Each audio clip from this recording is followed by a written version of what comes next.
আপনি আরেকটা জিনিস হলো, একটা একটা করে শেষ করি।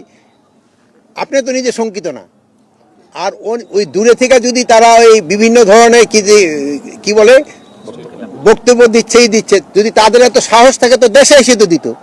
যারা পালায় আছে অন্য জায়গায়, ওখান থেকে তো পালায় চোর তো অনেক কিছু বলতে পারে, তারা পালায়